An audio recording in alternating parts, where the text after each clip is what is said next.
Several of the docs knew your group. It's a phenomenal group of women. I flew in from Dublin because I was at the World Anti-Bullying Conference with people from 90 countries discussing the research and the like in the area of bullying. And how do those connect? We've had a lot of familiarity with doctors, I'm sure, but also the issue of a child who has any kind of disability or illness is at risk for being targeted as well. And so I'm happy to talk about that. I'd like to do the presentation. You each have your own copy of the book. I'm happy to sign them afterwards. But I wanted to be able to shortcut some of this. These topics are mealtime, bedtime, chore. No, that's the kids are worth it, but the parenting through crisis, death, murder, suicide, illness, divorce, step families, foster families, mayhem in the community. So there's a lot covered there, but your main interest is on illness. There are two. One is lifelong, and one is life-threatening. And those both impact a family. For some of you, it's been both. We've had major losses in our life. We've had good lives. My husband and I'll give you a little background. I'm a former Franciscan nun, obviously former with a husband and 3 kids. No, I didn't marry a priest. Yes, I met him after I left the convent. So that'll answer all your Catholic questions. I'm 71. I celebrate every day. I was lecturing, doing the opening for a school district in California. And I was standing about 5 feet away from the superintendent afterwards. And a teacher came up to him and said, "That was the best keynote I have heard in my 15 years of teaching." And I'm thinking, well, that's great. And then he said, "And from a woman that old." I was like, really? Did you have to put that part in? As if we old people can't still give a fairly good lecture with a bit of wisdom attached to it. But in 1983, our kid's godfather, Father Martin Lorchenko, was kidnapped in Lebanon. He was one of the Lebanon 7 and was held for 18 months. And I wrote to Reagan, who was in office, Thatcher, who was in office, Mulroney, who was in office. Anybody, would they help us? 2 people came through, Trudeau and Carter, both who had botched kidnappings in their own time of being prime minister and president. So Marty actually came up here and thanked Trudeau in person for what assistance he had given. So that was a crisis in our family, dealing with his having been tortured. He came to our home to recover, and you would walk behind him, and you always had to announce yourself, because if you touched him, he would be jumping, because sometimes they touched him gently, other times they were striking. So that was our introduction to a major loss. Life seemed to be going pretty good for us. Then my brother-in-law was murdered. Although my mother-in-law will say he wasn't murdered, because he died 3 weeks later after a botched robbery and being pistol whipped.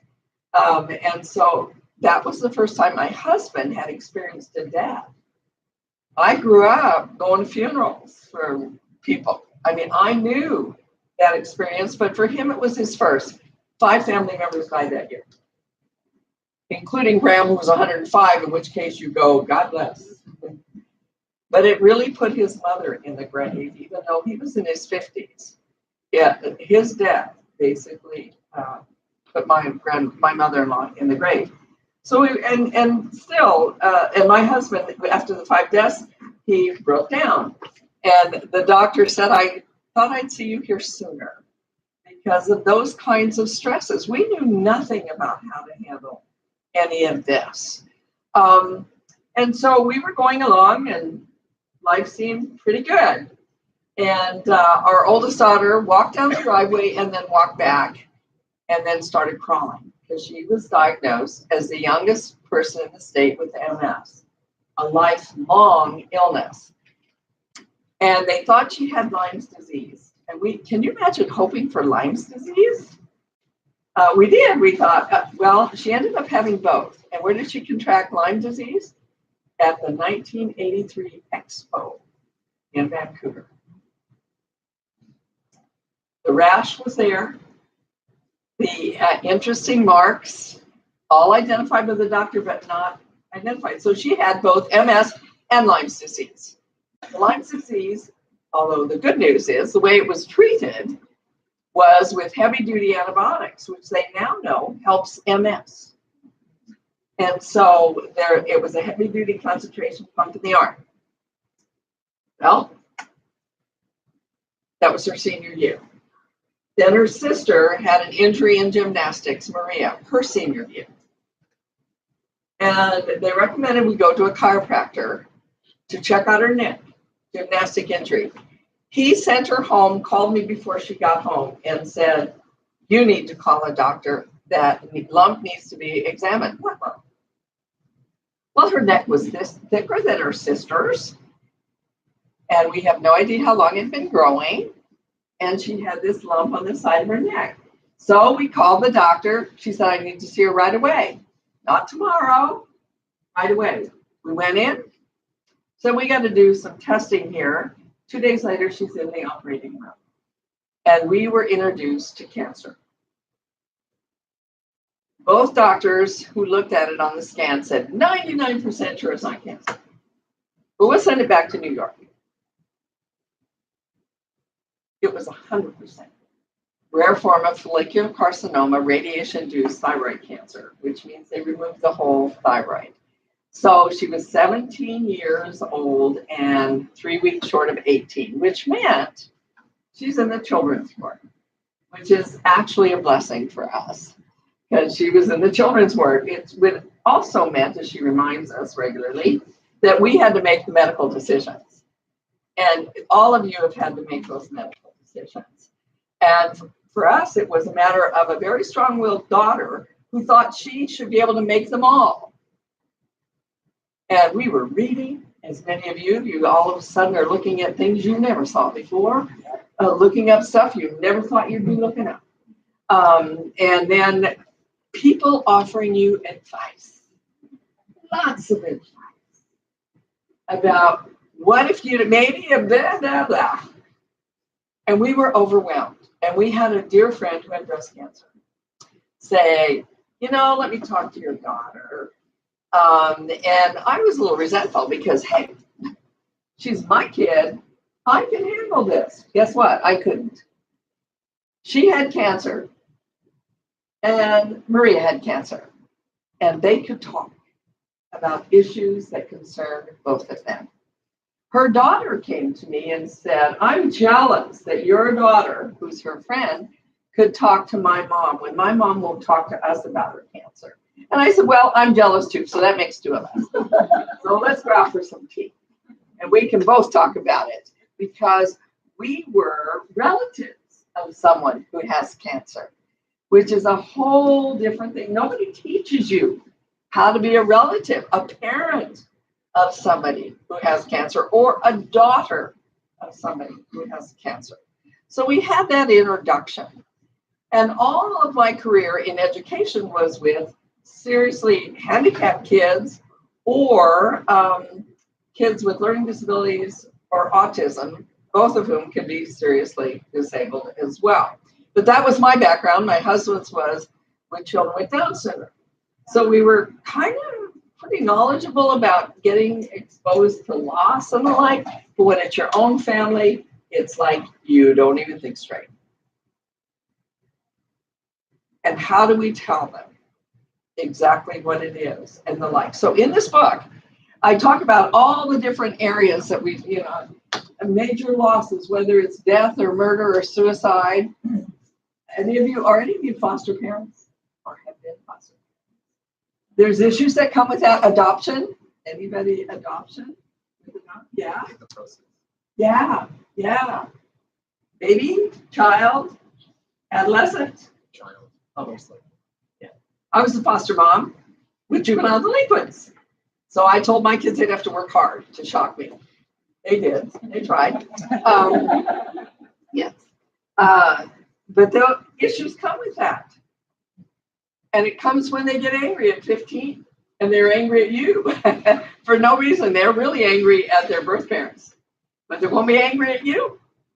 And so how do we deal with that? So the introduction into a lifelong and a life-threatening illnesses of our two daughters now when it really threw us into a whole different world.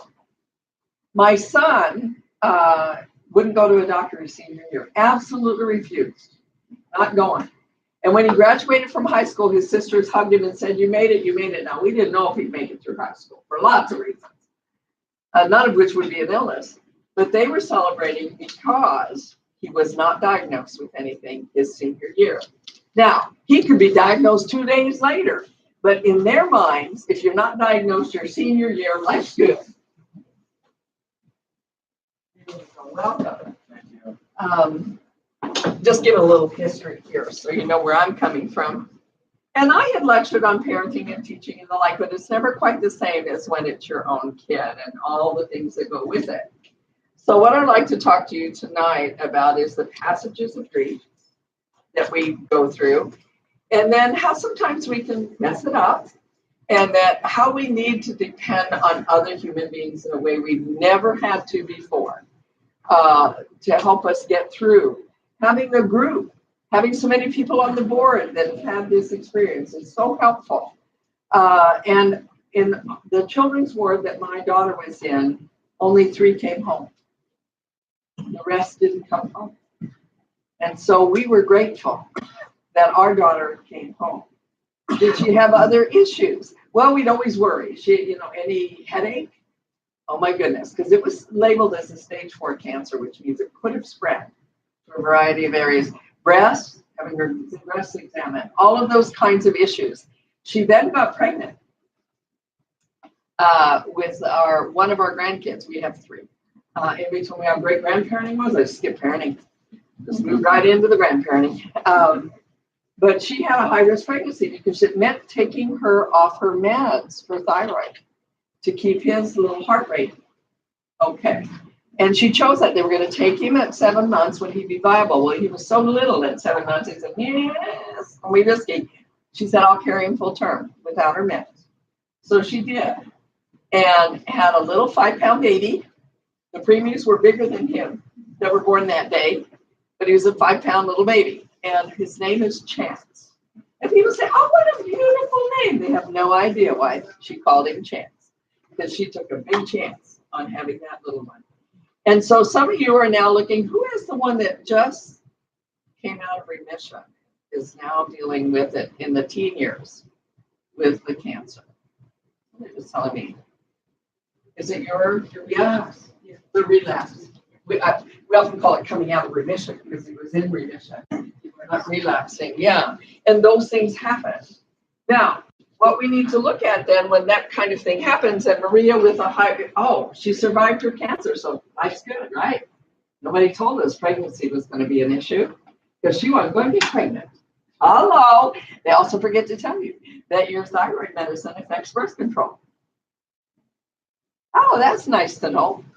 Yeah, so we have a beautiful grandchild. But it's those issues that keep coming up that we need to know that life is good. Life is not fair, and life is painful. It's all of those. Life hurts. Our son, his junior year, after Maria was diagnosed, I had 3 kids in 3.5 years, so they're bing, bing, bing. Made up for my convent years. You weren't here. I'm a former now. Obviously, so when you went about convent years, I'm still in black, they're not. But so his junior year, one of his classmates tried to kill himself. And my son was so angry because here is his sister with a life-threatening illness. And this kid had everything to live for and was trying to kill himself. And that's where he pounded the fist and said, life is not fair. And I said, Joe, it's not. And it hurts, and it's very, very good. It's important that we remember all 3 of those. How many of you know the saying, this too will pass? Do you know the full saying? Remember, in the good times and the bad, this too will pass. That's very different than it's just the bad times. So you've had good times and that passed. Now we're dealing with it again. And we have to know if our mind is that, remember, in the good times, everything's going good. You ever had it where everything's just going really good? Don't be worried about it's coming. It's coming. Just know that's life. That this too will pass. And so we need to understand the passages. You've lived them. I'm going to put a name to them. The passages of grief. Whether we're dealing with a death, a lifelong illness, a critical illness, we're dealing with a major loss in the family of any kind. That life hurts, life is unfair, and it's very, very good. The three passages that the kids will go through, as you will go through. The first is the piercing grief of the oh no of it all. What do we typically hear when we hear the diagnosis? Oh no. No. It's like, no, not happening. That can last about 7 days.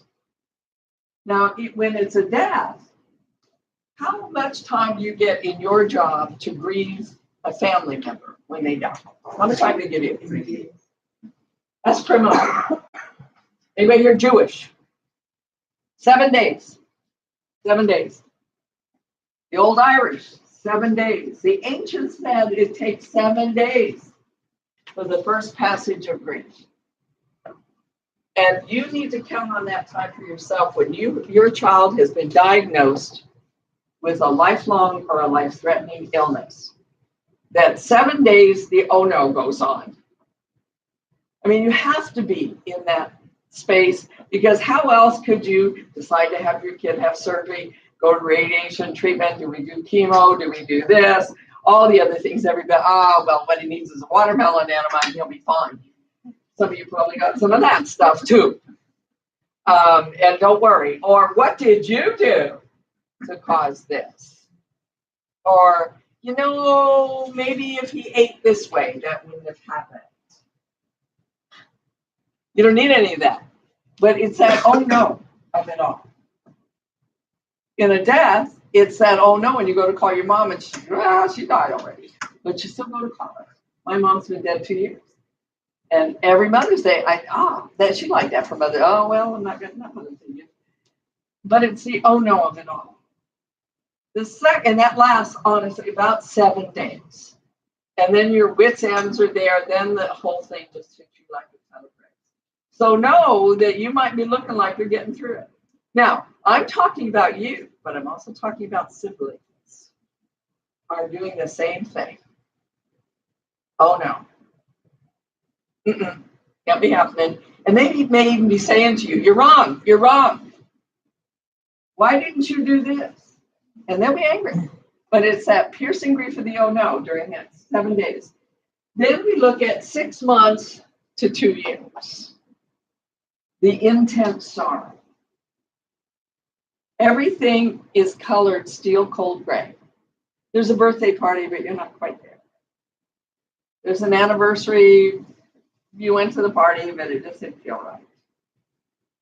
It's that sadness that is it's the intense sorrow, if I said that. It's the intense sorrow that just colors everything. And you say, but we were in the hospital, we're getting all this, probably usually in the first 7 days when the oh no was there. But then the long term starts in. If you're in the radiation treatment or chemo or a combination of both, there's a sorrow that nobody can make go away.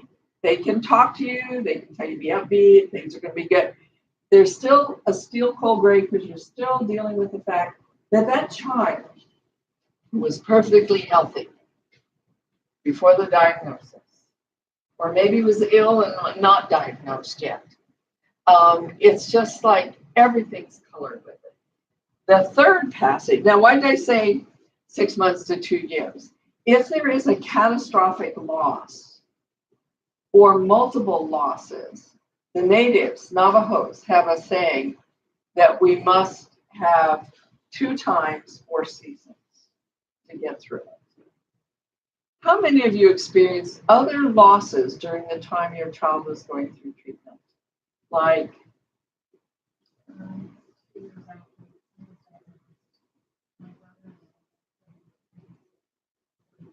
yeah.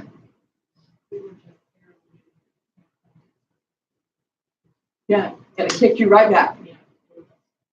Yeah, it kicks you right back into it. And so that would give you longer to get through all the different birthdays, anniversaries, Christmases, all that kind of stuff that kicks you in the gut. So it's okay that happens. So the last passage here, now that doesn't mean you get over it. You know, people say, oh, you'll get over it. And you never get over this. Get through it. But that's it. You don't get over it. And people say, oh, you'll get over it. Or worse yet, you'll have another child. Makes you crazy. That still is a child. I work with families of multiple births where someone in that multiple birth died. And I was talking about these passages of grief. And the last passage is sadness tempered with the joy of getting on with your own life.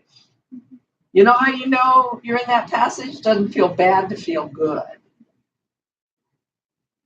And a mother came up to me and she said, it's a relief to me to know because I celebrate my daughter's birthday, but I also grieve her twin's dad and that she's not there. And that is so normal because both of those feelings can exist together. Now, my oldest daughter went through her 3 passages of grief and kind of drug us along. She was her senior year. Her boyfriend broke up with her of 2 years because he didn't want to be dating somebody who had a terminal illness. Now, sure, hers was lifelong, but not terminal. But that, you know, and I wanted to wring his neck. I thought, how could you do that? And she's going through all this. But it was a gift. It was a jerk. And so he started dating her best friend, which is not pretty.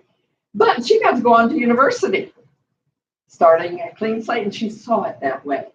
So she kind of pulled us through those passages. Then her sister was diagnosed the next year. And what happens when those other losses come, whether it's another illness, a death, major catastrophe in your own lives, you go back to passage 1. This is not a linear thing. This is a circular thing. It's like your son. You went through those 3 passages. And a 15-year-old who had come out of remission was back in it and he said, Dad, do you think I'll get to the 3rd passage again? Because he knew that passage. But he had to get through the sadness, the intense sorrow, and the piercing grief of the unknown. And you'll know this. How many of you remember the day your kid was diagnosed? How could you forget? Right? It may have been a blur then. Well, the interesting thing is your body remembers that day. You go by this hospital and feelings come up without you thinking about it. And that is so normal. And each of us go through those passages differently. Our children may get through them faster than us. The siblings may be slower because they're in denial. This isn't really happening. Do you know it's real hard to have a sick brother or sister? For lots of reasons, including what kids say at school. And some people wanted to stay away from us because if this healthy family could have 2 kids with a lifelong and a life-threatening illness, then we can have it because they seem real normal. And now look at that. Did any of you have people want to stay away from you? Part of it is they don't know what to say. And so what I always say is I don't know what to say. And then keep your mouth shut. Again, Judaism. When you sit Shiva, the rule is when you go to visit somebody sitting Shiva, you don't say a word to them till they speak. Why? They'll let you know what they need to do. Do they want to talk about the death? Do they want to talk about their life? Do they want to? You see, we need to take that same and ourselves with when we're dealing with somebody. I know how we went through all that, but I don't know how someone else's family is going to go through it. You just say, I'm here for you. I'm here to listen. And let them talk. Don't say, oh, what do you need? We don't know what they need. And so you say, I'm going to bring pizza over, and they might say, oh God, we've got 20 in the freezer. But what I really would like is for you to take my kid to a movie, the other sibling to a movie. And then they know they can tell you that. So, you know, I'm here for pizza, movie, whatever you need. You want a spa day, what do you need? Offer some options so that they know that you're open and that you are willing to be there for them. I'm sure this advocacy group will see other families in the same boat that we were in. Are you there for them? So any questions on the three passages? You all know them. But you know, the Kubler-Ross had all those stages, and they were wonderful for people dying of cancer. But people made them into concrete steps. Oh, you can't be in denial. You've already been there. Well, guess what? You can go right back because you're going through these three passages. And siblings. My son, I was with my daughter. Since one of you can be in the cancer room that's got all the radiation, the other one doesn't. And I figured, well, I'm reaching menopause. And Dawn, I don't know what he's thinking, but I'm going to be there. And so I stayed in that room with our daughter, and I missed a few things of our sons. But he can handle me not being in the soccer tournament. He can handle me not being at that major thing that he was performing at. Wrong. Others had offered to be with her. Nope, I'm going to do it. Well, he comes in with blonde hair. Now, I married an Italian, black curly hair. And my son's black curly hair was now blonde. And I'd been with our daughter. We were dealing with a life-threatening illness. I lost it. This cool, calm, collected woman went to pieces over my son's blonde hair. And any of you know my work. If it's not life-threatening, morally threatening, or unhealthy, let it go. Not me. I said, what? Look what you got. Your sister's here. Cancer. I mean, I really lost it. And he looked at his dad. And his dad looked at him, and they left the room. And I could not believe it. And all that, he's pushed his hair, blonde hair. It's not life-threatening. I talk to people in my lectures for years about if your kid's hair is purple, it'll grow out. Don't give us, but I got hysterical. Why? Too many things were crushing down on me. And then he came back to the hospital. And he walked in with black hair. He and his dad had gone to fix his hair since Mom is hysterical. What he was trying to tell us is, I need some attention too. Hey, folks, I'm here. I'm here. And I missed it. And this is my work. And I missed it. So you're going to miss it too sometimes. But listen to others. And other people ask if they can help out. Believe me, they can help out. If they've had cancer or they've had a kid with cancer, they get it. So don't worry. Let them help you. And then be there for your kid's soccer game because he's still here. And now if you understand that if you bleach your hair blonde and then strip it out and get it colored again, pretty soon he had no hair. And he said, Mom, it's your own fault. Your fault. See? Did he ever do his hair blonde again? Yeah, graduation. But we could laugh at it then, but I wouldn't laugh. I was screaming like an idiot. And I'm shocked. Everybody thought I lost it. You're going to lose it sometimes. But you also need to be there for the other kids who are not going through lifelong illnesses, but are living with a brother or sister who is. How many of you have had an adult sibling die? Brother, sister? Yeah. Oh, yes. Yes. I read a whole thing in the book about that. Because we often don't say that, and we need to. We need to be up straight and honest about it. Yes. Last year. Sudden or? Yeah. Yeah. Yeah. What we do is we ask, how's your mom and dad doing? We forget to say, how are you doing? Because you've lost part of your history. It's gone. That sibling connection, no matter what it was, is gone. And we have to honor that. We have to recognize that siblings in a family, people will say, you got to be strong for your mom and dad. And they're the teenager whose brother or sister is consuming all of mom and dad's time, necessarily so right now. Somebody needs to say, how are you doing? Yeah, but I'm not the one with cancer. How are you doing? Because they need that support too. They need to know that life is fair. It is unfair, and it hurts. But it's very, very good. So we need to deal with the siblings as well. Any questions on that? Nobody has any questions on anything tonight? Okay, yes. I actually can comment and say, with regard to siblings, when your child, or one of the children, more than one of the children, well, ask how's your child? I would always start with my older one is this, my younger one is that. Give them the right now already. Remind people that there's a family. Yeah. And it's not just the patient, but And they're all impacted by it in some way, even if they're older and out of the home. and often, one of the kids is standing next to me. Yeah. Yeah. Or they have cancer. It's obvious they have cancer. And how's your kid doing? Ask him. Yeah, I remember a beautiful little 4-year-old girl whose parents kept her up to speed on what was going on with her life. And she went into her preschool and said, I have Luke in me.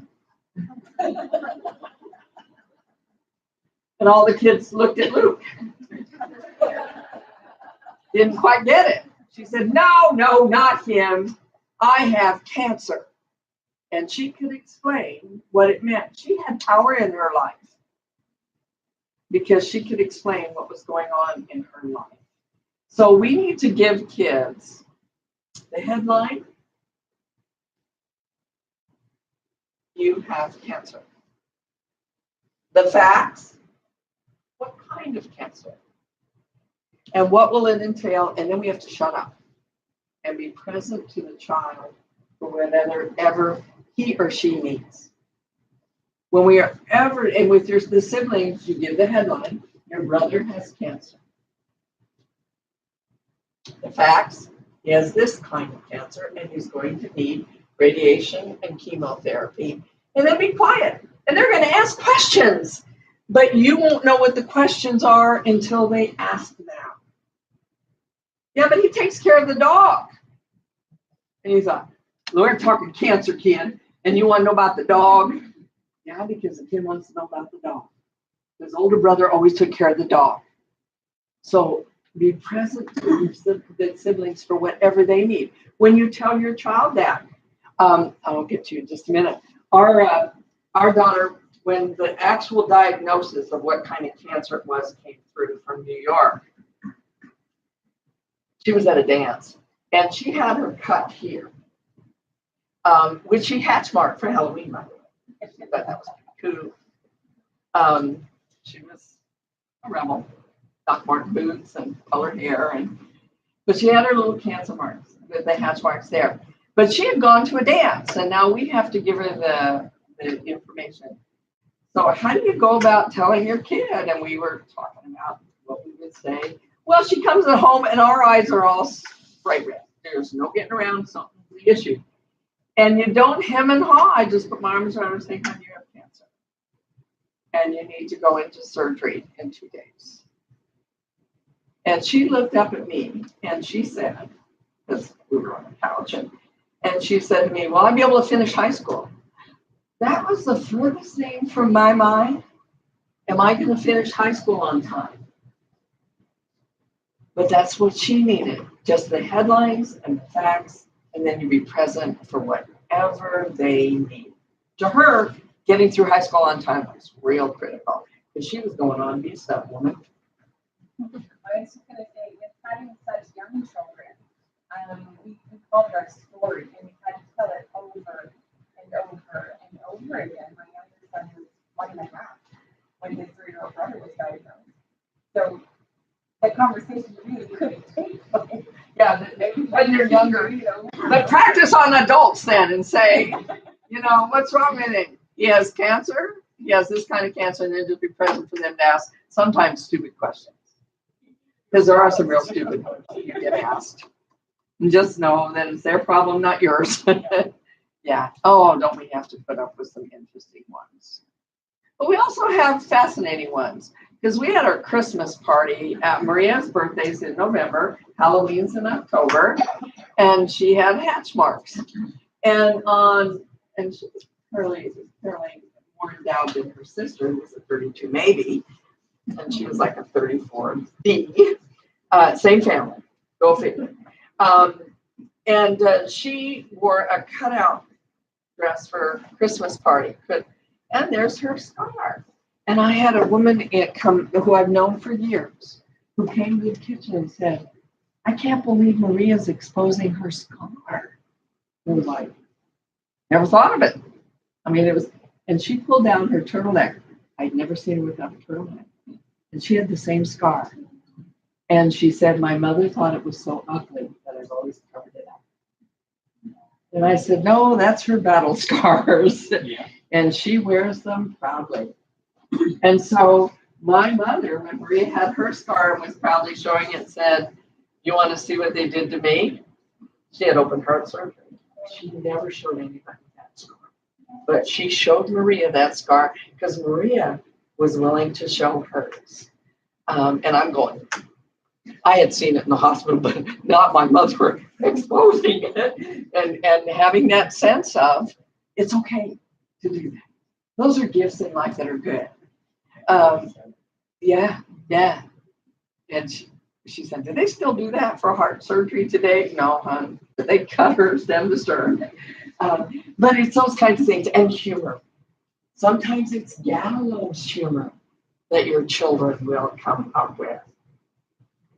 The siblings may come up with some gallows humor to get through it. And it's okay. I tell a story in the book about when the Eastern Airlines went down in the Everglades. They didn't recover any bodies. Why not? Alligators. And so they were asking a 12-year-old on the anniversary of his parents' death, both died. How are you doing? And he said, I just keep reminding myself that alligator got first-class food. And people just kind of looked at him. Because that's how he was coping with it. Gallows humor. Get that from about 11 to 15. It's like gallows humor is how they survive. And so they may laugh about some of their treatment. They may talk about those silly doctors with red noses. And you just thought you're just getting through it. But they need humor. And you need to be able to laugh. Never at, but with. To be able to laugh with them. Yes. I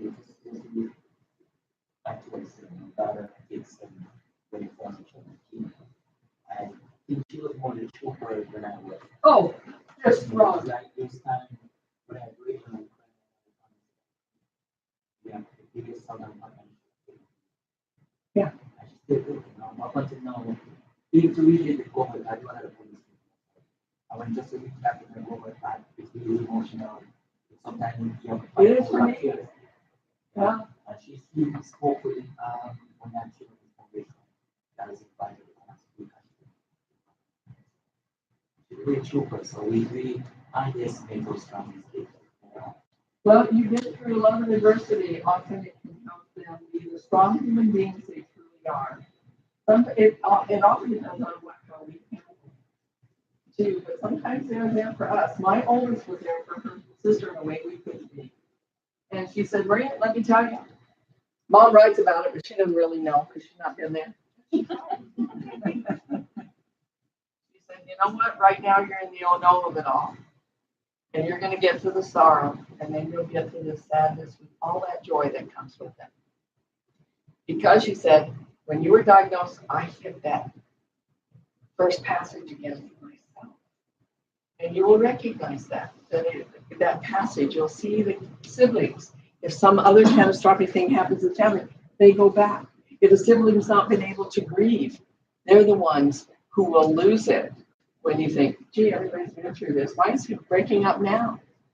We took in Bosnian refugees, and 21 of them, Serb, Muslim, and Croat. Our Thanksgiving that first year was a little interesting. That's when the war was over, Serb, Muslim, and Croats. The oldest Serbian spoke English and had to translate for his mom, his dad, his siblings, including twin sisters who were just 6. But he had to translate for his mother at the gynecological office. You know, that's not cool when you're 16, having to do that, but he did it. Well, he collapsed when he went to college because everybody else is finally doing okay. And he went to pieces from the war, from what was put on his shoulders and the like.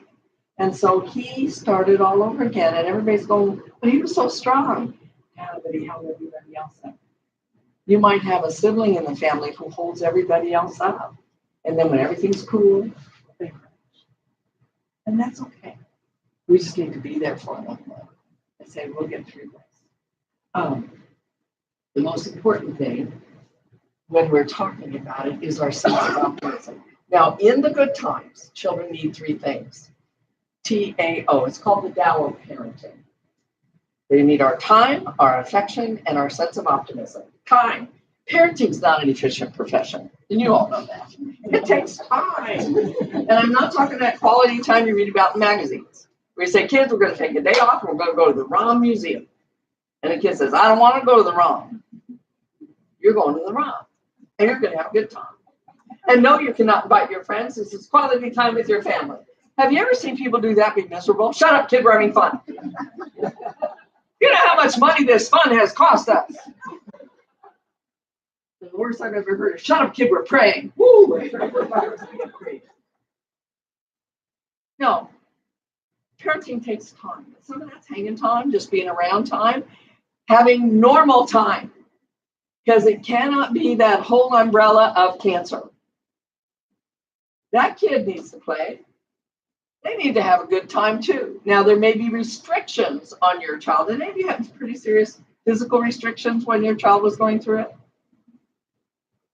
What kind of restrictions?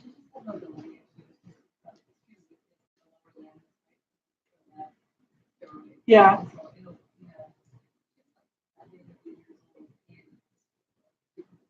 Siblings? Yeah, he needed to do all the things normal little 3-year-olds do. We forget. Or if they're closer in age, we say, well, your brother can't go on the merry-go-round, so you can't. Yes, they can. And it might be that one has to stay here and one has to be, oh, we got to be as a family. Sometimes families do 2 separate things because that's what has to happen. Or the sibling gets to watch the other sibling have a good time on the Ferris wheel. You say, well, that's not fair. That sibling might get really great joy watching, or they say, I don't want to watch it. I want to go do this. So being present to your children, they need our time. They need our affection. Smile, hug, and humor every single day.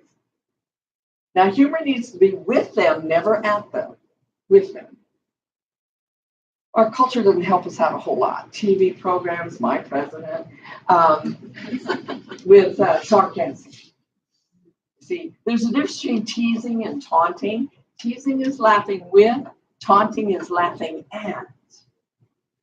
Now, some of your kids may have tubes, they may have no hair, and you want to be sure that humor is with them, never at them. Let them be silly with the hats and the wigs and all that fun stuff, but also know that there are kids who are mean. And the laughing at should never be tolerated. And at school, they need to be tuned in that if anybody's laughing at a kid who has a disability of any kind, that there's a teacher right on top of that. Yes. When my daughter, Can you talk louder? When my daughter went back to school for the first time, the best part about it, seeking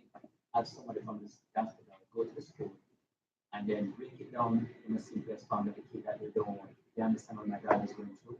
So it's easy for her to transition back in school than anybody can have mark out throughout that phase. Yeah, and we have us as adults being on top of it. Because there's still some mean things. There are. I do with it I all. watch right now for that in the super series. Oh, good. Yes, and I do. Any child who has special needs in my classroom has an allergy. You know, allergies. Kids who have allergies are high risk of being bullied. And we think, oh, no, not really. Oh, what? The girl was covered with peanut butter on the bus. Luckily, the bus driver knew how to use the EpiPen. So you say, oh, it's not going to happen. But it can. But humor must always be with, not out. What did you earlier about autism? Yeah. My daughter gets bullied at school because the kids find it funny to vote. Yeah. How do you that? Oh, how do I advocate? That's my graduate work. You think you're Secret Service? Yeah, I go to that school and I said, what are you doing to keep this kid safe? Yeah. We're working on everything she can do to have her own defenses, to have her own way of coming back. What are you doing? And what are you going to do with those who target? Because they need to be held accountable for what they, it's just kids will be kids. Nope, nope, boys will be boys. Not here. Mean and cruel needs to be addressed. Yeah. And taunting is something we cannot tolerate. So I want to show you the difference. Teasing and taunting. Teasing is laughing with, taunting is laughing at. Do you ever tease one another? Yeah. You see, I in an audience with a whole bunch of teachers, I say, anybody here a good friend? But hopefully, what I learned today from all those sex ed, there was a lot of sex ed in the family physician, the physician conference today. And how to keep a loving relationship. One of the best ways is to have a good friend, the married chick. So you can tease her, she can tease you. Now, one of you are better at verbal, you get those birthday candles that don't blow out. But you both laugh. But I'm the bully. I get birthday candles that explode in your face, mess up your hair, take a picture and post it on YouTube. People say, well, teasing and taunting is a slippery slope. They're separate right from the get-go. All the girls are laughing, one girl's crying. We were just teasing. All the boys are laughing, the boys fighting back tears. We were just teasing. You know what I say to them? You lie, you lie, you lie. You were taunting. We got to get the language right. It's not teasing. I was quoted in the New York Times a couple of weeks ago, and so Good Morning America called me. And the headline was, how to stop the teasing. I said, it's not teasing. Teasing is something we welcome in human relationships. It's how do we stop the taunting? I don't want to stop teasing. That's healthy. So we got to have a distinction in the words. And what they're doing to your kid is taunting. And we call it for what it is, not teasing. Because then people can say, well, she just has to get strong enough to take it. Nobody should take taunting.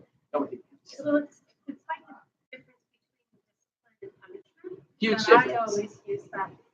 Every parent should discipline their child. That's doing something Depending with the child. Yeah, depending on then how, what punishment, then it needs to be something that will prevent the behavior from you. See, I don't even do punishment. I know, but what I'm getting at is that you should always Discipline needs to and give that's life to why- learning. Needs to give life to learning. Discipline does something with a child. Punishment does something to a child. And I don't want to do to a child. I want to do something with them to hold them accountable for what they've done. That's like teasing and taunting. Teasing, it's mutual. You tease him, he teases you. Taunting, it's one-sided. I taunt you, you better not taunt me back. There's a power imbalance here. In teasing, it's lighthearted, clever, and benign. And it may be something very personal to the two of you that nobody else understands. But it has history with you.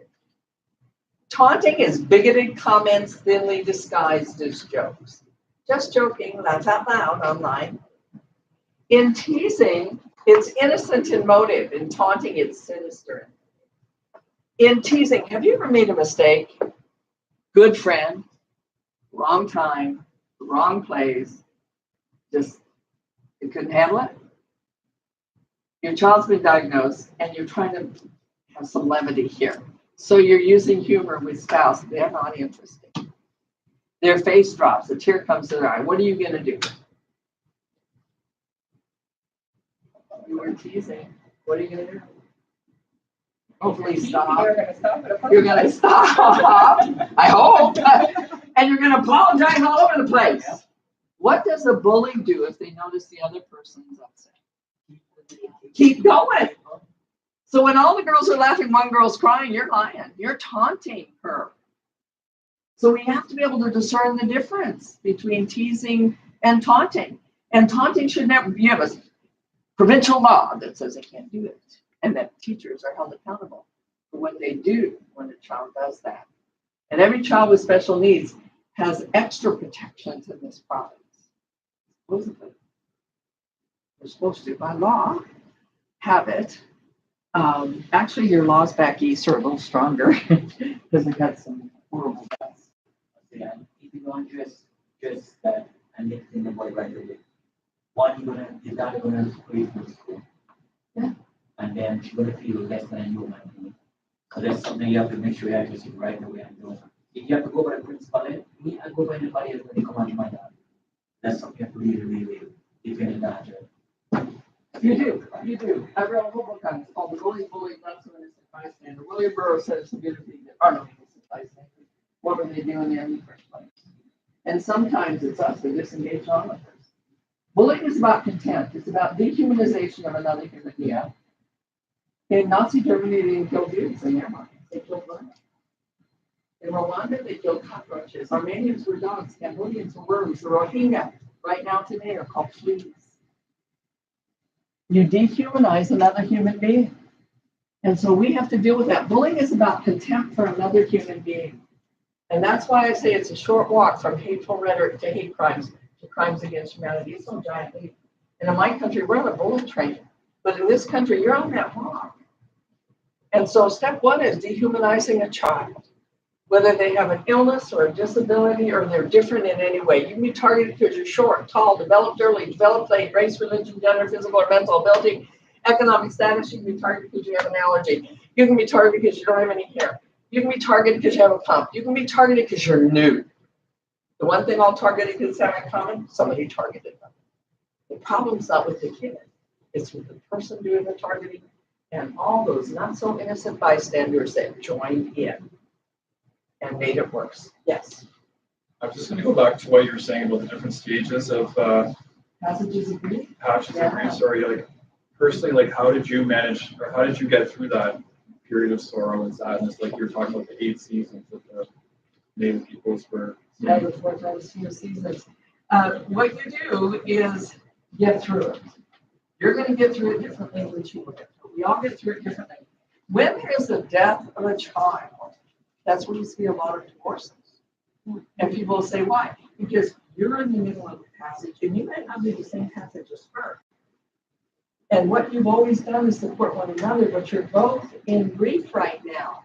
That's where we have to rely on other human beings. Because you're in that second passage, she's still in the shock of it all. Or maybe she's moved beyond the shock and she's been busied herself and you're still going, can't be true. Let me look at the fun. You see, because we are in sync, and your the siblings aren't going to be in sync either.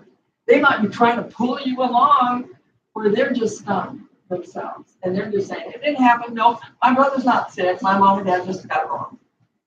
And so it's having other people. It's so critical that groups like this be there for one another. We have a group with Down syndrome, parents with Down syndrome children, that go to the hospital as soon as a Down syndrome child's born. And be right there as a parent who's been through it, because both parents are sitting there going, what? Because you're both in it, but it's different. You may have known all along there was something wrong with your pregnancy. Something was not right. And you've been in denial because everything's fine. All the other kids came out fine. But we're different. Or you may be the one who said, okay, it's what it is, and we'll get through this. And you're going, no, we're not. But we need a third party. We need other people coming in. Been there, done that, to say, I'm here for you. And they don't always want to hear about what your story is. They want to know that you're listening to their story. As they're even trying to formulate the words for their story. Because they don't even quite know what it is yet. Something's wrong, maybe all they can say, or I have a child with this. You have a child with a brain tumor. You don't even know all the stuff because the doctors don't know all the stuff yet. And your kid said, I know, I have a headache, and now it's a tumor. I'm so glad they found something because I was going crazy with this headache. The diagnosis may be even a gift right there, but it's different for both. And I gotta tell you, nobody gets through it alone very well. And so we need to depend on one another to be there through these passages. I never could relate to my mother-in-law's refusal to say he was murdered. I couldn't relate to that. But there was a cousin who could sit with her in Italian and talk to her about he's in a better place. Yeah. But it was different. I mean, I could go there. I was in Rio. He was murdered. And so we got to deal with that. So sometimes it's somebody else who's not as realistic as I am, who can just sit there and deal with it. It's a matter of finding people and also being able to say, I know. Did you get a lot of advice? Well, too much advice, I think. That's what I mean. And now I'm at the point where I'm so frustrated with people telling me things that they don't know from, they're not in my shoes, and I find myself personally becoming more of a recluse because I just don't want to have people ask me, or I'm in the grocery store and I'm, doing my grocery shopping, and it's like, I hope I don't see anyone I know, because I just don't feel like, I don't want to talk. And that's where I need to be able to be, like in Judaism, you don't say a word until the other person speaks. I think that's what I've learned from our experience. Like, if I have a friend or a peer or a colleague, all of you can do is listen. Is I'm here. I'm here. That's all I want. I don't want you to give me advice. I don't want you to tell me, oh, your kid's at the best place, a great hospital. Just listen. That's all. And you probably don't even know at that point what you want to say. When you said it, gee, No, that's a good idea. I got that out. Yeah. Because we don't even know. So I think that's something I've learned from this. Something positive is to be a good friend. Listen. There's nothing that person can say. Well, the doctors today, if you could have heard them, talking about people going online to their favorite Wikipedia page or Google page, not webs that are medical journals that have good information, and offering you everything you should have done. That's where this is the best symbol you can use. This platform. I'm out. Hold here. I just comment again about how people go through it, like our son, just very quickly, 16-year-old diagnosed with osteosarcoma in November. So he's been having through chemotherapy, he had a huge surgery, and he could have lost his leg. They were able to save his leg. They did bone graft for him. Just a quick background, that's where we're at. He's 16. And that's a tough age to have that. Yeah, so he's 16 right now. Yeah. And he's a competitive athlete, hockey player. So, and we always have this discussion. So he got drafted to the OHL despite what happened. And for us, it's like multiple losses. His career, it's not as long, but. No, but for hockey, most of you would relate to that better than us Americans. Yeah. Yeah. So for us, it's like he has cancer, his hockey career is over, which may be bigger for him than the cancer. It's initially it was. Yeah. Yeah, because all you could think about is I can't play hockey anymore. So I'm done. My life's done. And then that was our big fear that he would have that. My life's over. And our big fear then was that he would just go into a deep depression. He's a teenager. He's aware. He's not at school anymore. So we kind of ran to getting psychological angle covered, which I'm glad we did. He's a psychologist because that was our fear, which is different. Find a hockey player that's had cancer. We found a hockey player that was just really good guy. Good. Yeah. Who had other health troubles. He suffered with depression and had to stop playing hockey. So they can relate. Yeah. And I got to tell you, we don't have to do it all ourselves. And that's what I wanted to say is that we have gotten help from so many different people.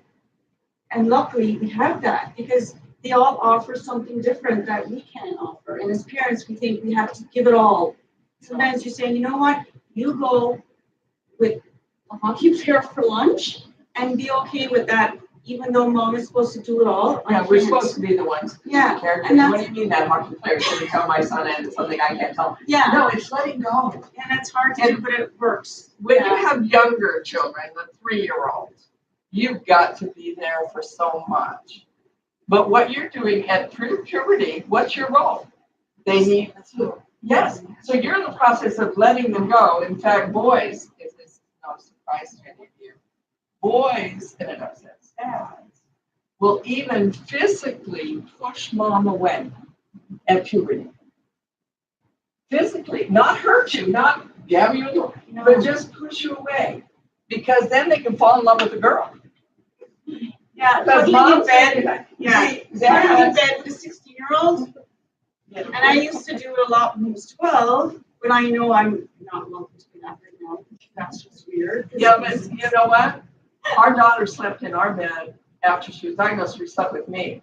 For him to cuddle up with dad might be something he needs to do as a son, just to be able to be held that way. Our daughter, we were scared. She was scared. She wanted to sleep in our bed.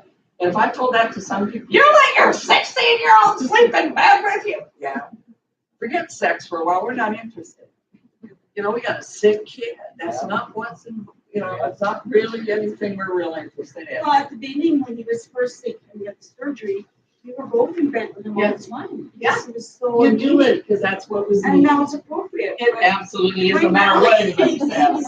He's not interested now, but that's fine. I know, but Yeah. it's that letting others take care, but also being, people wouldn't talk to us. When we had a second kid diagnosed, it's like we did something wrong. We have 2 kids.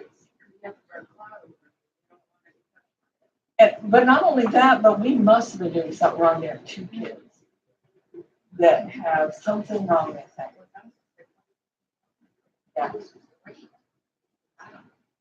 So we have like the big people that were our friends, all of a sudden, they're like, you know what? I have no time. Delete. I'm like, I really cleaned up my Facebook. I'm like, I have no Yeah. time for this BS. You know? No, you don't, because life is suddenly much more precious. You I don't know have time that for there people are, that are going to be there for me. And those were like, I can count on one hand. You're always present. Those are like my husband and I said, those are our friends. When you can go to them without even having to say, I need your help. They were just there. but they're also like, you're walking through the grocery store, you might want to talk about the Raptors. And people are thinking, how can you talk about the Raptors if you have 6 kids? Guess what? We can talk about the Raptors. Because life is good. That part of it's still good, you know? We've got to be able to talk about what's happening of other things. And your child is a leg, other kids did. But your child didn't. We need to celebrate that. He said, well, oh, that's, you know, when we first were left the hospital and people weren't leaving, it was like, hallelujah, we have a kid home. Yeah, but you know what? She may never be able to have kids. We have a kid home, is the thing. We have a kid coming back. Because we didn't go to a funeral for our kid. And your kid's hockey career is over. And others will look at that and say, but you still have to grieve the hockey. He has to grieve that. And you can grieve for him over that. My daughter wanted to get through high school early. The reason she wanted to get through on time, she was on an accelerated schedule, so she could go to start school before she had to go to college. Because we said, you're going to college. She became a stuntman. Yeah. She doubled, what's her name? Melissa McCarthy. Yes. And she's not quite as big as Melissa McCarthy, so they patted her up. And on the boat scene where Melissa McCarthy runs, she was with her aunt or old grandmother or somebody, another actress that wasn't that old. You remember the movie? Well, she ran into a dog, which is all balsa wood, so don't worry. And all you saw was her butt. And she said they were going to pat Maria up, and she said, no, I like her butt better. Just keep it the way it is. So Maria's butt's in the movie. You know. But the point there is, you know, we celebrate those kinds of things, and we didn't know if she'd ever do stunts again. And certainly we weren't thinking at 17 she couldn't have kids. That wasn't the issue. You see, those come later. But it's important to, but it's okay to think about it now. And we just never thought to think about it. No. She's 17, we wanted her to live. Because I know, when my son was at 9.5 and now had cancer again at 22, it's still in the back of my mind, is he going to be able to have kids? Well, as they get a little bit older. And again, what's most important is that he's well and he's here. But nowadays they But you can still- freeze you still have sperm. to give yourself permission to think about it. Yeah, it's You know okay, what but I mean? didn't at Just to be 17. aware. Is what I'm saying is at 17 I didn't. Later on, we thought about those things. But when your child is at 22, and those are issues that for a 22-year-old, we look at what do they do with many soldiers before they go to war? In our country, they freeze their sperm. But you can't do that with a 9.5-year-old boy. Yeah, it's kind of hard. So, but anyway. I'm No, just no, being but blunt. it's about talking about those issues. Yeah, no, It's about talking about those things and being open to it and being willing to say, you know what, I'm going to a hockey game. I'm going to a soccer game. I'm going to do those because life is good. We have to remember those three things. It's unfair. It's very unfair. Depending on the age. Yeah. My son realized he was just 13 and just turned 13. Literally. And, we should salvage sperm.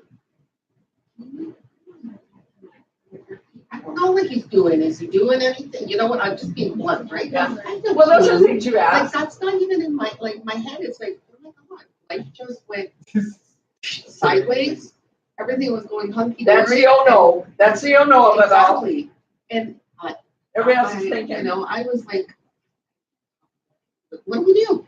Literally, it was like, if we were in here on the weekend, on a Saturday, at sick kids, we're gonna start, we're gonna test you, the Monday, lumbar puncture, blah, blah, blah. By the Wednesday, we knew they wanted to do salvage. I'm joking. It was him and my husband, and honestly, I don't even think anything. How do you tell a 13-year-old, I'm sorry, you have to go in a cup? This is not a Well, conversation but we you see have that? with the 13-year-old. You don't, right? except for You there's don't. thankfully other people in the hospital who are thinking. Because Yeah, we're but not. it was not. We're not thinking. It was not a right time. That's what For I'm saying. you, it Even though wasn't. they opposed that option, it was not a valid. For you, it No. wasn't. For him, it No. wasn't. No. And Perhaps that's if it okay. was, maybe if it happened at 18, 19, 22, when his body was more active in that manner, maybe he would have been able to figure it out. But the doctors aren't thinking where you're No. thinking. They're it's- actually yeah. being pretty left brain linear. Yeah, This they're morning. trying to think, I'm gonna give you all your options within Well, like it's going 2 like days this. to figure it out. Yeah, it's going over Insane. your head. Yeah. Because it's not, just tell me my kid's gonna say it. Just tell me. I just want to make sure he lives. That's all I Yeah. want, Yeah. Is this gonna be, is he gonna survive this? Second time around, like everything was going in your head crazy. But that's where you have to really trust the people here at Sick Children are amazing. And they may bring up issues that you don't want to hear about. But you're also shocked. And they know that. They know that.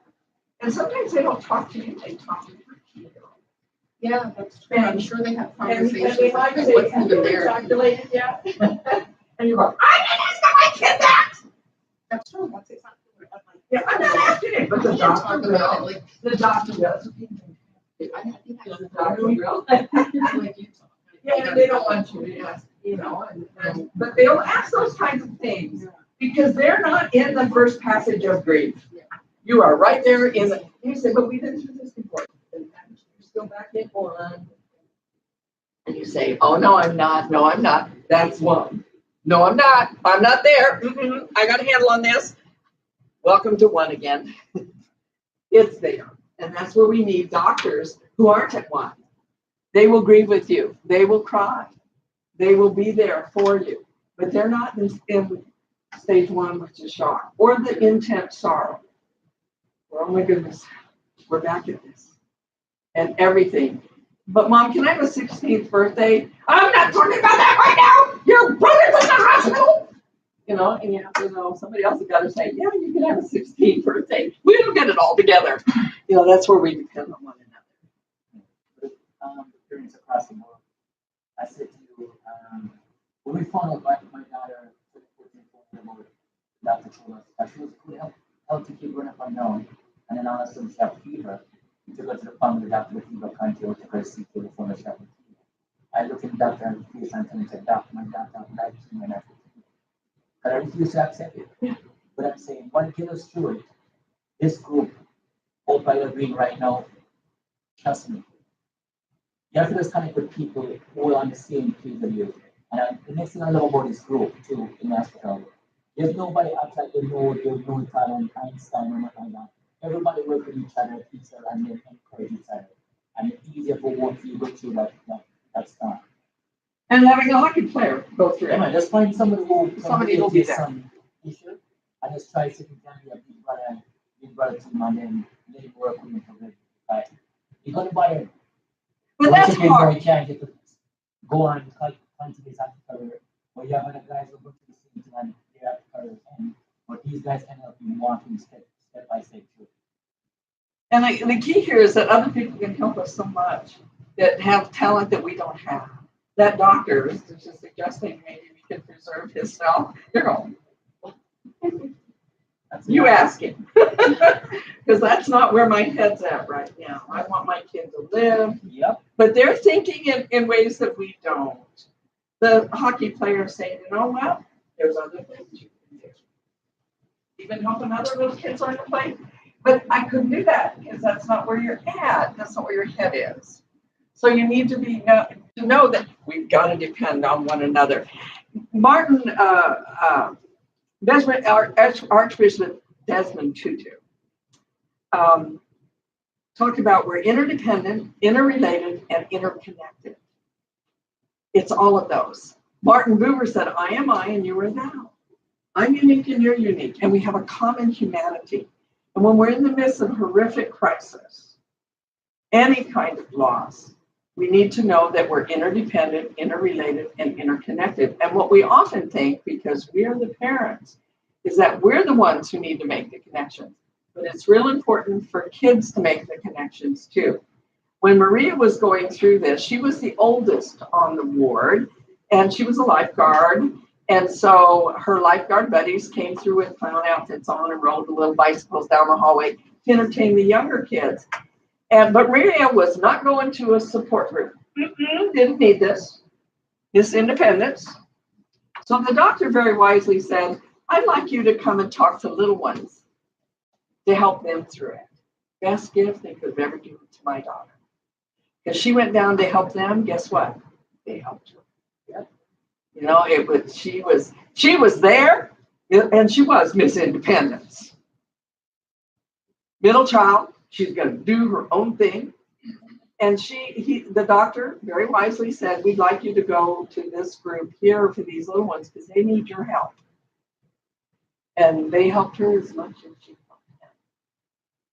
And they gave her insight into cancer where it's terminal, and hers was not. Although it was life-threatening, hers was not terminal.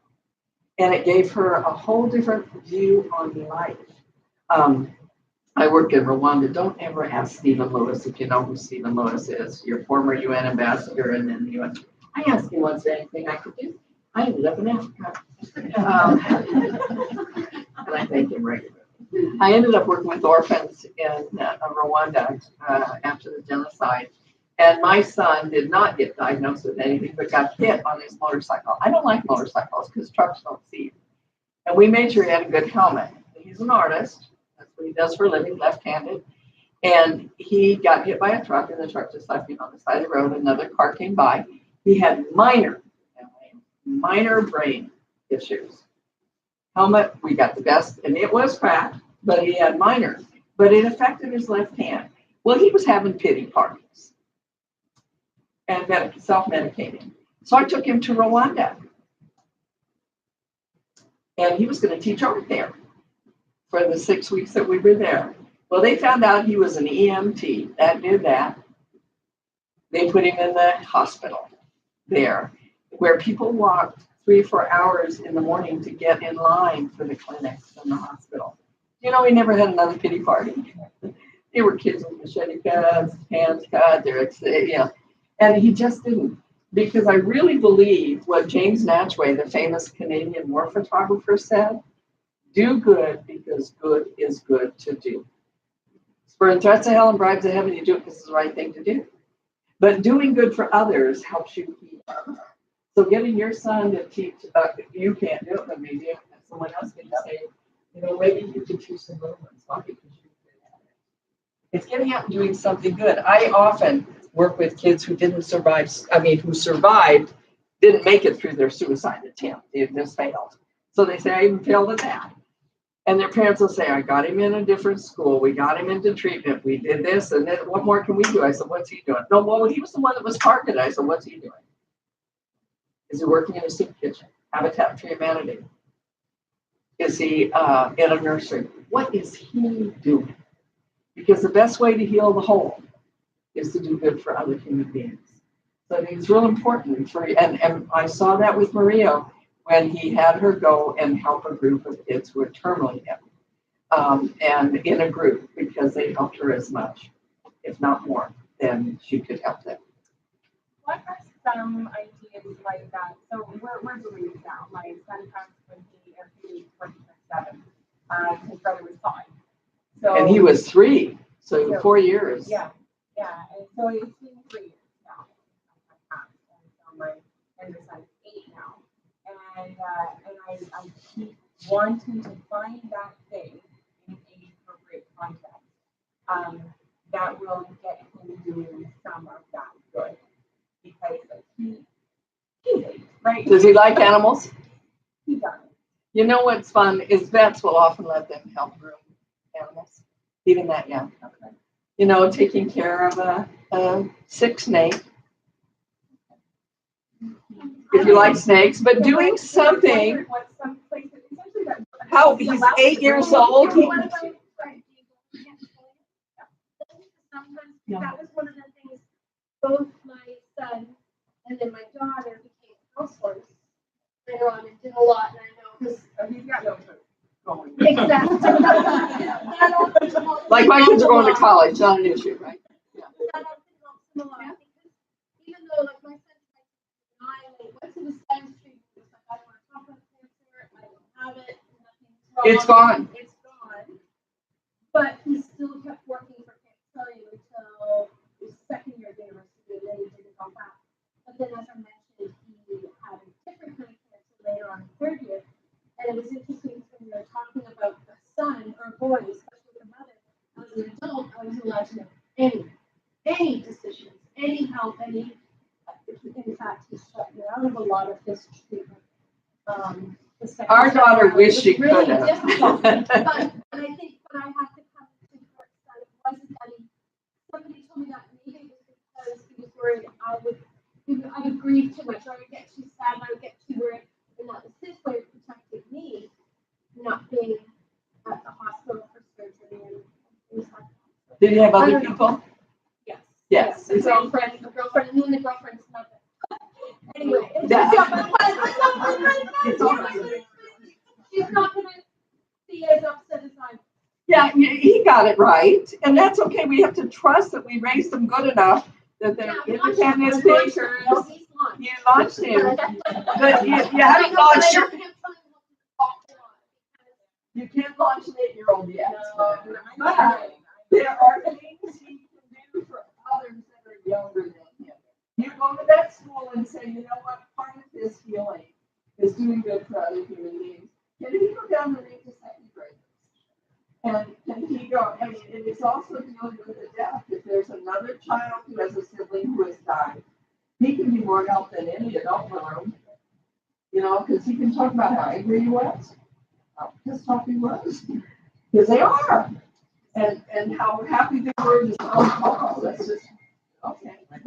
That was a good catch. But those kinds of things. Because I feel it's so important. And you say, but how young? That 4-year-old that stood up in front of her class and could explain cancer. Look at me. Being able to do that empowered her.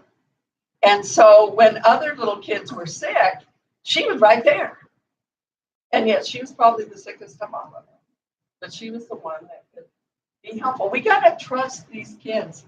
can do this kind of thing. And Maria had some great gifts given to her. She had a Maria Mocha. She used to go to a coffee shop that she loved, and it was one of those little private owned ones before Starbucks came in. And her favorite was a mocha with a lot of whipped cream. And a man from that place went every day to the hospital and brought it, even when she couldn't have it. Brought the Maria Mocha. And so that became their special drink at the coffee shop by the high school. You know, that could I have thought of making a Maria Mocha? No, but we gotta let other people, you know, do that kind of thing because it helps them not feel so helpless. Lets them know you've got a hockey player that went through other depression in their life. That helped, letting him help your son, give him a favor. So we gotta be willing to be open. If you remember, I am I and you are thou, and we have a common humanity. And we're all in this mess together. And that's why this group is so important to one another, to be able to come together.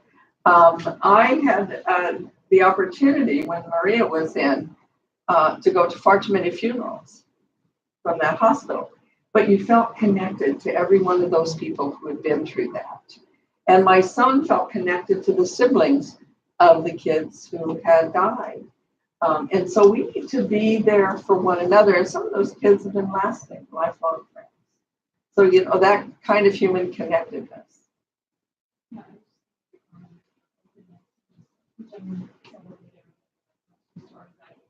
I think our level of openness might mirror a little bit of the stages that we talked about.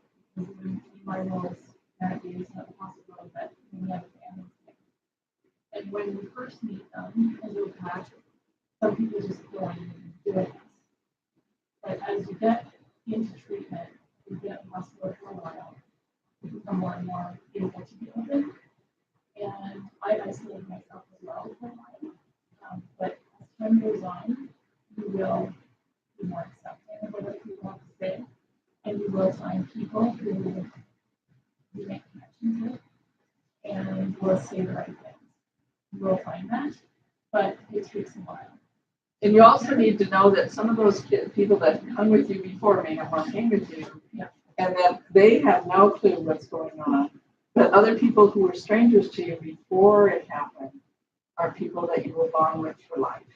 And that's where you delete those other people. I'll be there if it happens to you, believe me, but till then.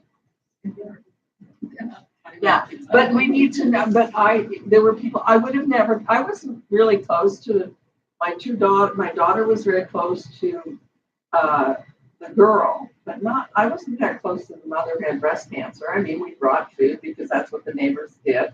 We weren't real close until she offered to help my daughter. Yeah, and there are times.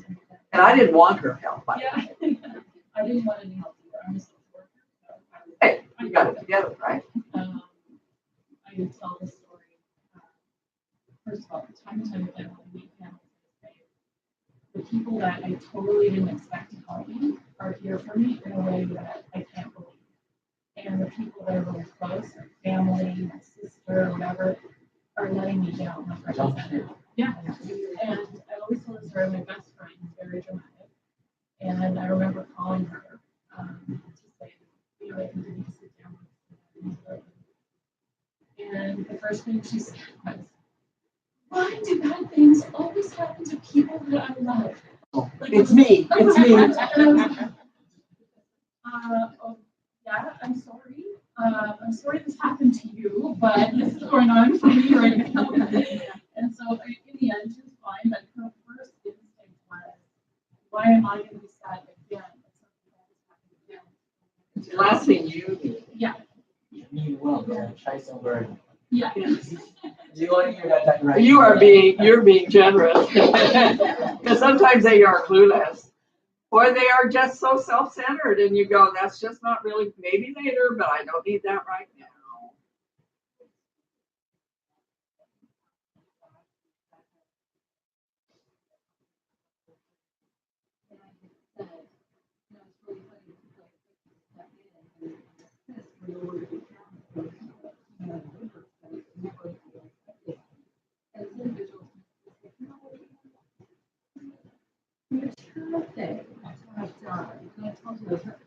First thing for you, Tom, is let us know what you needed.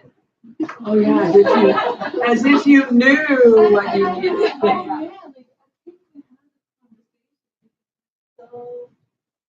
Wow. But yeah, The mature thing to do, imagine that. Yeah, let me make the list. Make sure it's not pizza, but we need the lasagna. Hello, we were lucky to have food on the table. It's a good thing I taught my other two to cook because we've been up a creek because I had no interest in cooking.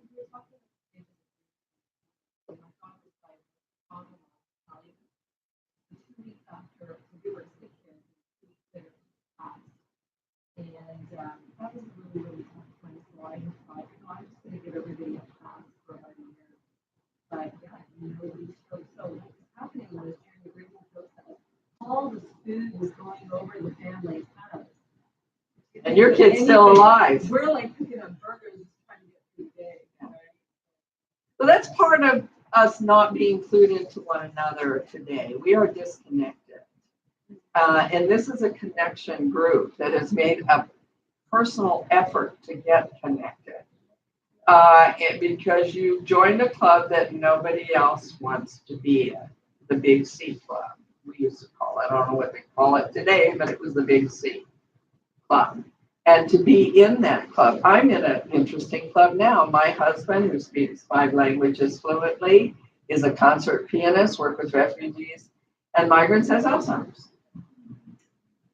And there are people telling us what he should eat, what caused it. And I'm going, I've been there before. This sounds awful familiar. And then there are other people like my doctor saying, are you taking care of yourself? And I broke down crying. It's like physical. And she's saying, are you taking care of yourself? And then she said, what do you do for you? I said, I go to work. And I meant it. I go to work because I love this work. I got on a plane.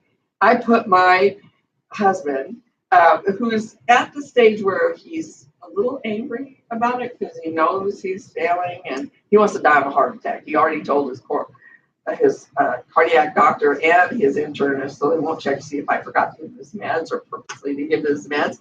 He wanted them to know he'd rather die of a heart attack. He's working on it. He has got a great sense of humor, and sometimes he goes a little too far. But like he does now not want me to check to make sure he's packed everything. So when I go away for 4 or 5 days, our son took him last time 2 times ago, and he said, "I said, do you want me to check? You got everything in the suitcase?" Barb, I'm an adult. I can check it myself.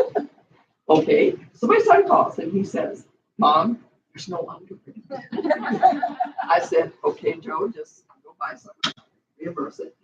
Just buy him some underwear." Well, this time he's going to Maria's house to help take care of the dogs because he loves to take care of dogs and they love him unconditionally. And Chance will make sure the dogs are fed because Don might forget he's feeding the dogs, but he'll take care of them. So he went to take care of the dogs. And I said, "Don, can I just check the suitcase? I'm going to be gone for 6 days." So I can pack my own fine. I'm on the train at Denver International Airport going on the plane to go to Dublin. My daughter calls, "Mom, he doesn't have a single shirt. The only shirt is what he threw in the wash today that he wore yesterday. But he has a lot of underwear." I mean, what do? You'll laugh. But I got to tell you, there are people telling us it's because he's done this and this and this in his life, or, "Oh, that's so awful." And I keep saying, it is what it is. Because we see people die of pancreatic cancer. Marty, who was kidnapped from Lebanon, he went through 6 months of hell in pain. Pain they could not relieve. We're not there. We look at it and say, this is what's here. And it is not fair. It hurts. But you know what? Life is very, very good for us. And we got to look at that way. So, but ours is a unique club too with Alzheimer's. Because it's amazing how people come out of the woodwork and say, can I help him? And this independence here, do it myself, I'm not there anymore. You know what? Maria cured me of that. There are other people that can help us out. And you had two enemies. Nobody said it, they come separately. Oh, you get to get over this before you go to that. Life doesn't always work that way. Don had 5 deaths in 1 year. I had them spread out of my life. So I knew death and it was different, but he almost cracked out. Literally, he just broke down. Couldn't take it anymore. One more funeral of one more person close to him. Because compounded with that was his 2 kids. And so there's a point where you have to say, I can't do this anymore. I need help. And it's okay to get help. And it might be bigger help than you ever thought. Going to a therapist, a 16-year-old, there are people going to look at me. What did you do wrong? And others are saying, that's a good thing to do. Because that's what he is. And there are others who just pass judgment, and that's okay. I look at them and say, they're not my friendship list. Not for now. Maybe later they'll come back, or if they have a major loss, they'll learn too. We're always learning. We don't have it all together. I never thought I'd be dealing with somebody with Alzheimer's, somebody who spoke 7 languages. By the way, every language you learn to speak has different brain patterns, and it helps you. So he's not as bad as he could have been. And he can still play a concert piano, but can't remember that I said how to play it. I just like to make a comment about, it comes up a lot, the people we thought that would help us. I think for me, I don't focus on that at all, because I think in a way it's wrong for us to assume just because, my siblings, the people closest to me should be the ones helping me, and I'm disappointed when they don't. But just because there are family members doesn't mean that they can cope with what's happened to us. And they could be suffering in their own way that they just can't cope. They obviously need the help that we need. And I think sometimes if we just are open to anyone helping us, you say, oh, the person I least expected help. Maybe they had an experience before that happened to a friend of theirs, and now they can relate, even though they don't know them that well. So I think you have to allow your family a bit of space too, and not expect everything from It's them. the expectation that we Yeah. need to let go of. Exactly, because maybe But they're, it's hurtful when those. It is when they don't, because you hope they but would. because you're expecting, so if you You're stop. expecting because your You're your relationship family. or your close friends. Like my closest friend has been the biggest disappointment. But I have people I'm acquaintances with who have I can't believe this person has done what they've done for us. And what you have to do with that disappointment is say, this too will pass. And that I need to connect myself to people that can be, and they're people you would have never put on I'm your not even list. friends with them. Yeah, but they're there for you. And I can't tell you how important groups are like this. How important it is to be there for one another, because you've been there, done that. Listening to everybody here, I think there's a person at the table who wouldn't relay a similar experience. My own experience, I've had the same. And I just always say, it's a waste of my energy. It's a lesson I learned now. My very best friend in 25 years hasn't been my best friend in 25 years since. And that's okay. You do need to conserve your own energy. You want to be there for your own kids. And I always say to families, if you run an airplane, you've got to look after yourself first. Whatever that small ways is, look after yourself first. And the energy you need to run your family. And everybody around you who can and will and wants to help is going to. But I think you're right. Putting expectations is hurtful. You sort of did expect certain people to stand up for us. And And the you would opposite, probably want to do it for and the them opposite in happened for me. I'm one of 6, so I'm number 4. And my oldest brother, who hadn't talked to me for the longest time, he phoned me and he was all about what was going on. But he also was telling me how to behave. How this is how you're going to be. And he also told me that I needed to stop using the word cancer and use, from now on, we'll call it the affair. Oh, you say, What are you smoking? is Yeah. there something he's going through that he wants to talk about? What did you do with that? Use your anger for one thing. That's what I would say.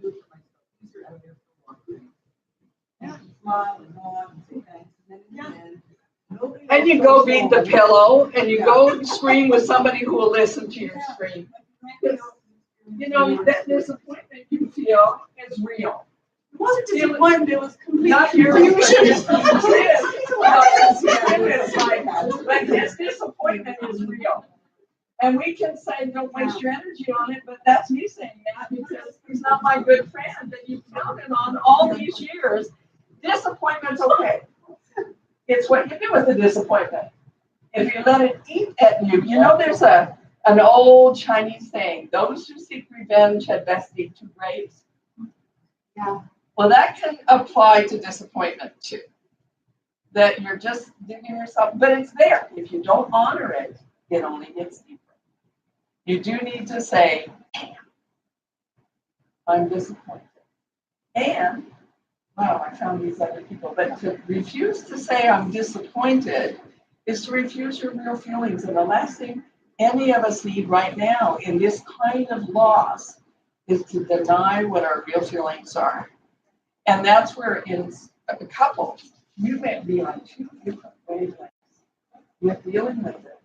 Because it's a different thing for each of us. And you have family that came right here affair. I wonder what he's in mind.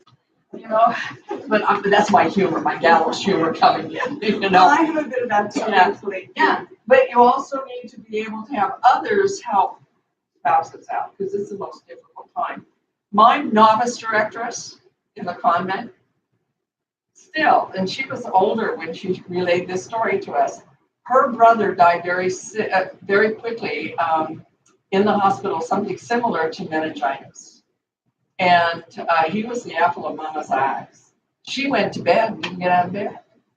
And she had two girls still.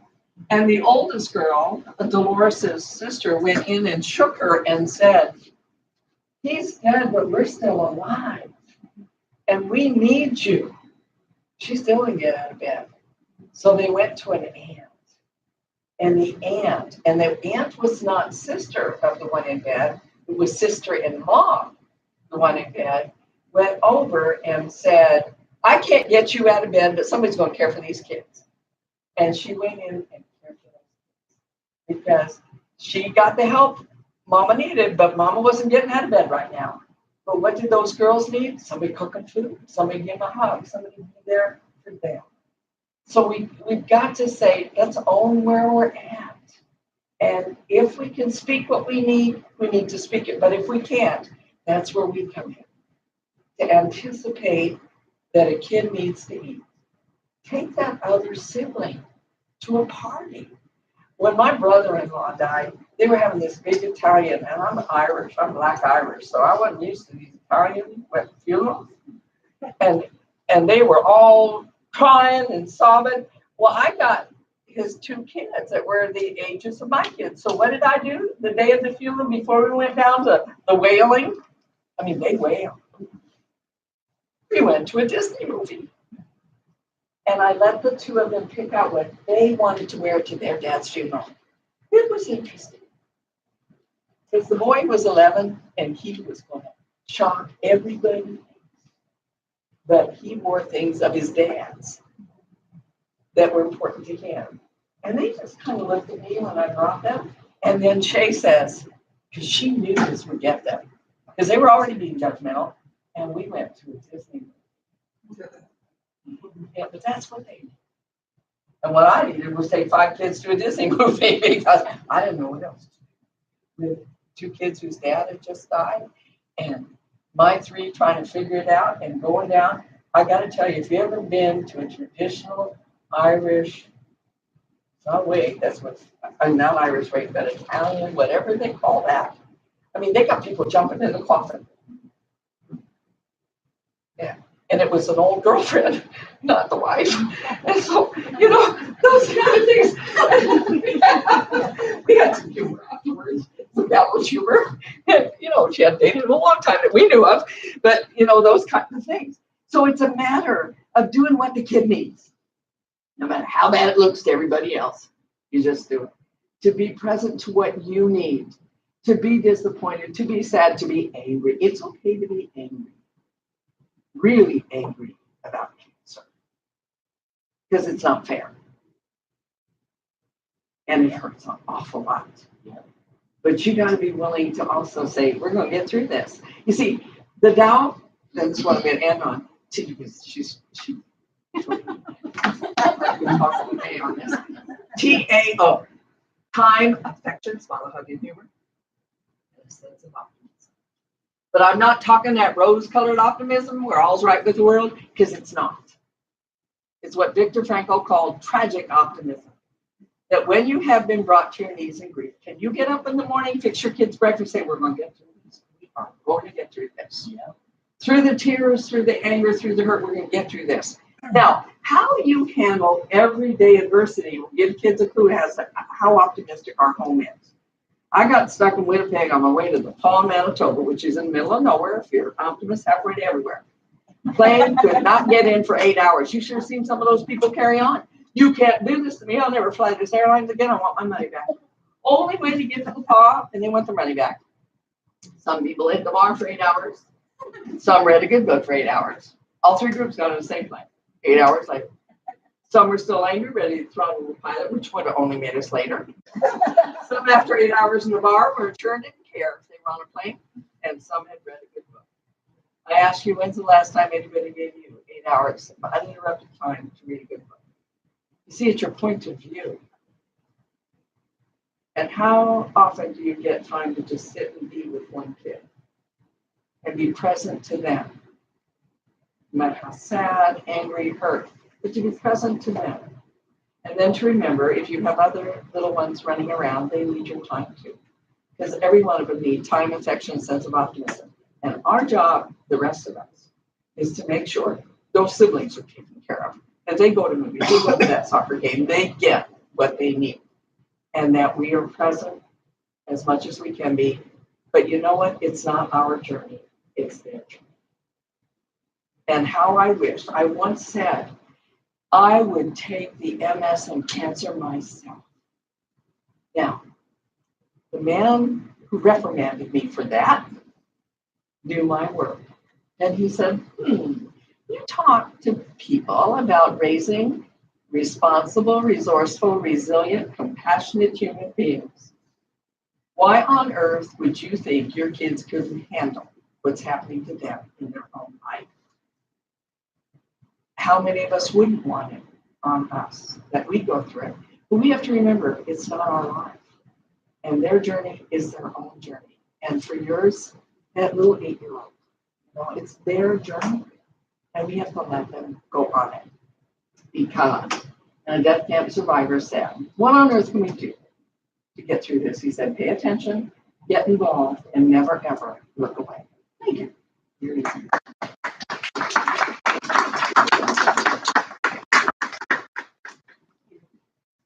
Thank you.